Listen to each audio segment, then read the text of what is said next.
All right, so good morning, everyone. Happy Columbus Day weekend, and welcome to the grand opening of Old Sturbridge Village's new cabinet making shop here at the museum.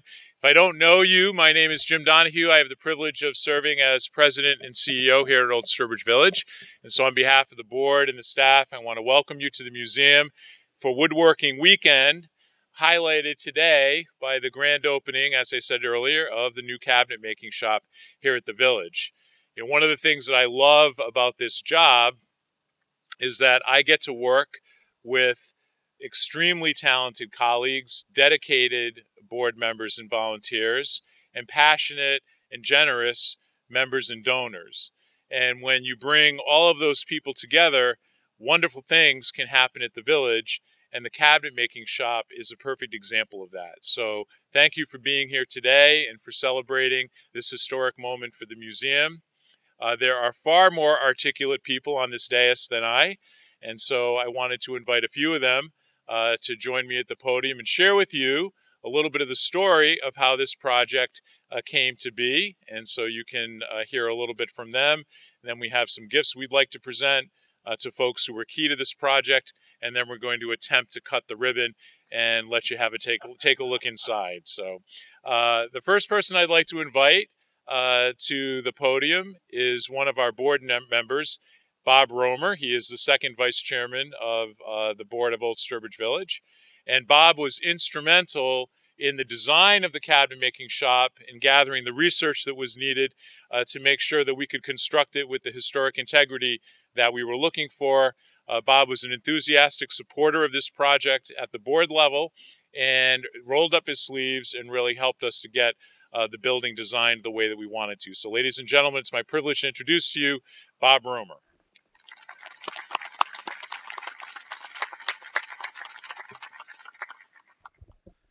Thanks, Jim, and welcome everybody, both to the cabinet shop opening and to the much broader events that we'll have this weekend.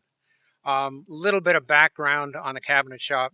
I am a long-time woodworker. I won't characterize myself as a fine cabinet maker. I started off in the boat building business and got in eventually into the house restoration business for the Moses Wilder house, to which the blacksmith shop was originally attached. And I assure you that the challenges of house restoration are right up there with wooden boat building. But a little background on the cabinet shop.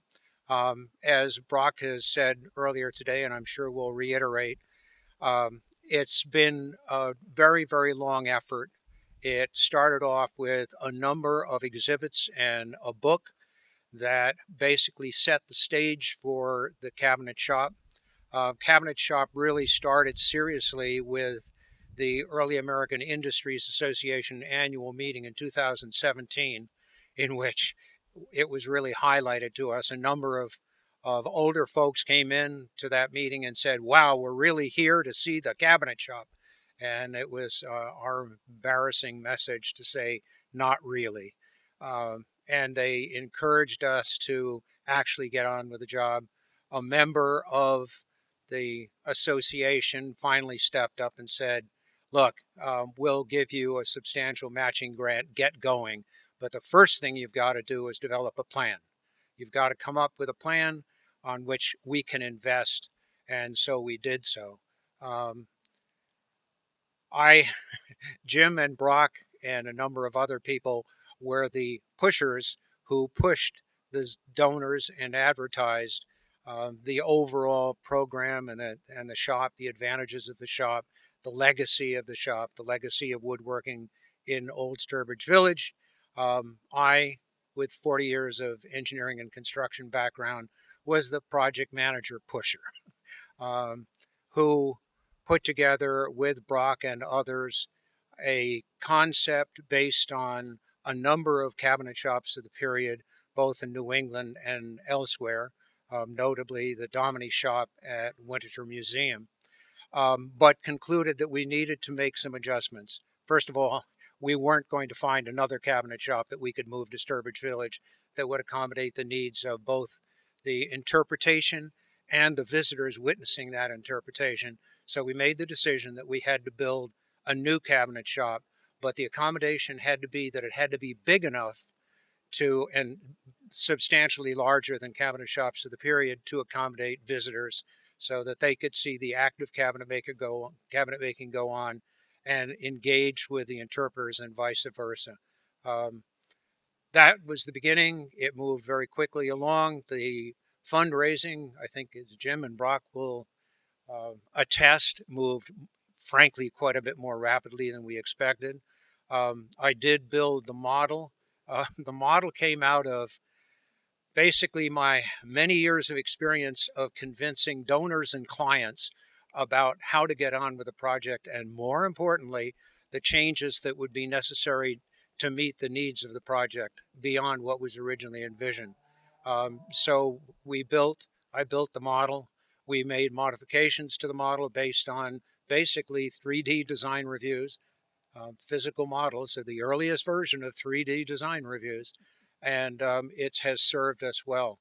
But an enormous amount of effort has gone into it, and I'd like to thank all the folks who made major contributions, both in material contributions, support physically, as well as the staff who's done an absolutely magnificent job of pulling together the overall construction of the shop. Thank you very much.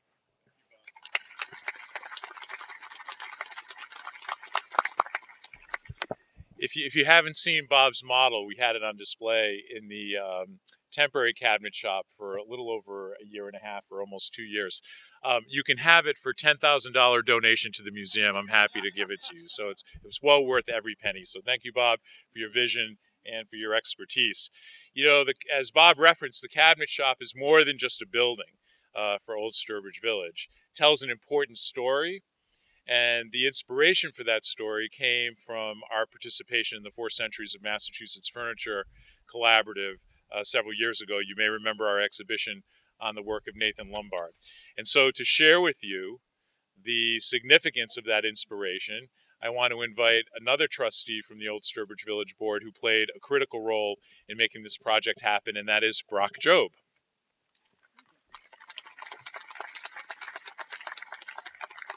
Thank you, Jim. It's a pleasure to be here, and as I've told many other folks, I get a little misty-eyed looking at what's behind me, because this is a project that's been underway for a number of years, but the history of cabinet making at Old Sturbridge Village goes back to the very earliest years of the village. 1946, when this institution opened to the public, there was an active cabinet-making presence. That cabinet-making operation continued up into the 1980s, but it took a pause. And now, 40 years later, the pause is coming to an end, and we are opening up this shop. But what really excites me about the story of cabinet making, not only here at Old Sturbridge Village, but in Sturbridge, Massachusetts, is that through research that Clark Pierce, who's here today, Christy Jackson, and I had the opportunity to pursue in studying the work of an obscure young man named Nathan Lombard, who was working right here in Sturbridge in the late 1790s. He was actually working in a shop behind the Oliver White house on Route 20. All of you know the Oliver White house, part of the Lodges complex owned by Old Sturbridge Village. Oliver White was a cabinet maker. He trained Nathan Lombard. Frankly, Lombard, his apprentice, was far more talented than Oliver White, and he came to make some of the most sophisticated furniture produced anywhere in rural New England in the 1790s and the early 1800s. So the town of Sturbridge plays a very important role in the history of cabinet making in New England. Knowing that, which we learned really just in the last half a dozen years. Knowing that, also knowing how much cabinet making had meant to Old Sturbridge Village from the very earliest years when the Wells family established this great institution. Those two factors led several of us to politely pressure the village to move ahead with this project. And for those of us that played a role in it, and there are many here today, others who couldn't be here, who all played a part, we celebrate the opening of this cabinet shop, and we thank all those who helped us do it. So thank you all very much for coming.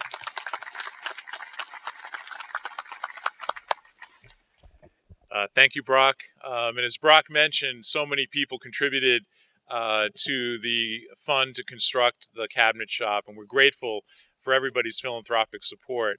You know, it really helps to move the museum forward. And so we appreciate that those gifts not only represent your shared vision for what we can do here at the museum with program, but also your confidence in the museum going forward in the future. So we're very grateful for that. There were two families who made significant gifts to the cabinet shop project. And these gifts helped us to make giant steps forward toward the completion of the building and its staffing. And so we wanted to take a moment today to present those families with small tokens of our appreciation and to share with you the stories of their involvement with the shop. So I'd like first to introduce to you Dick Hardy, who is to my right in the center. Dick is an honorary trustee of Old Sturbridge Village. I have had the privilege of knowing and working with Dick since I came to the museum in 2007. And one of the things that I've always appreciated about Mr. Hardy is that he has an incredible sense of the history of this organization and what it has been through in its past, but he's also extraordinarily forward-thinking about its future and confident that the village can remain relevant in the 21st century, and has been a strong cheerleader for many of the projects that the village has undertaken in the last 10 or 15 years to ensure our sustainability. When the opportunity to build the cabinet shop came to be, Dick and I had a conversation, and he very quickly made a significant gift on behalf of the Hardy family to this project that really helped propel the project forward and instill for other donors the confidence that the village could raise the money to make this project happen. So it created tremendous momentum for us and helped us to do, as Bob Romer mentioned, a much faster job of fundraising than we had anticipated. So for Dick, we have a small token of our appreciation. And I'll read for you the cabinet making shop, dedicated in 2021, a leadership gift on behalf of Richard B. Hardy. And I just want to thank Dick and the entire Hardy family for the support of the village and for the support of the shop. So thank you.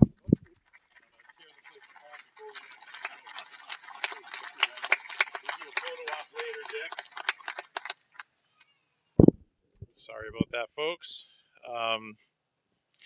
So a second family we'd like to honor this morning before we cut the ribbon together, and that is the Neslucin family, Dennis and Jane Neslucin and their children, who also made a transformational gift to the construction of the cabinet shop.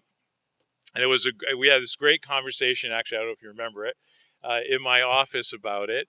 And Jane was telling me that she and Dennis and their children wanted to make this gift in memory of her dad and in honor of her mom, Muriel Schmidt, who is here with us today. Her dad passed away, Roger. And it was a great story about Roger's passion for woodworking and for cabinet making. But I also learned that Mrs. Schmidt and her late husband had a first date, I think, here at the village. And when was that, Mrs. Schmidt?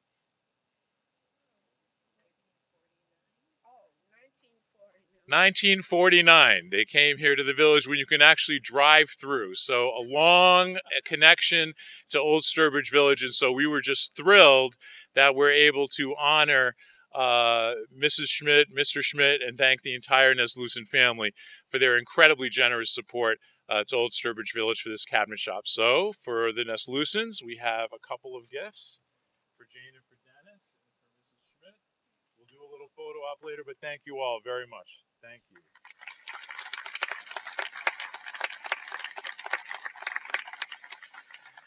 All right, I'm told by my notes here that I'm to unfurl the ribbon. So I take it that there's a ribbon to unfurl. They're very clear with their directions to the president at the museum. Unfurl the ribbon.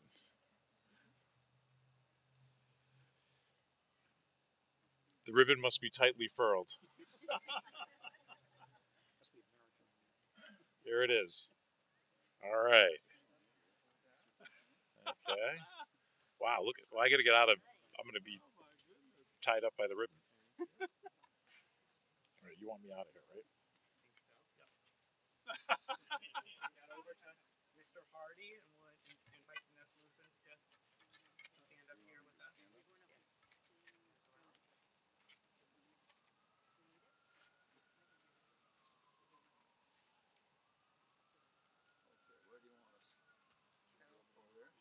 Rockin' Bob as well. Oh. Yeah, if you'd like to hold this, I'll give those to Mrs. Schmidt. Don't put scissors in my veins. Somebody might get hurt. Oh no. He looks serious. Would you like the bigger? You deserve gold. You absolutely deserve gold. I guess you do too, right? Ready? 1, 2, 3. Happy cabinet making. All right.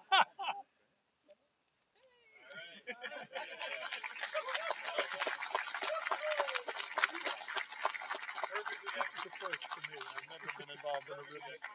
You can keep your section of the ribbon. There we go.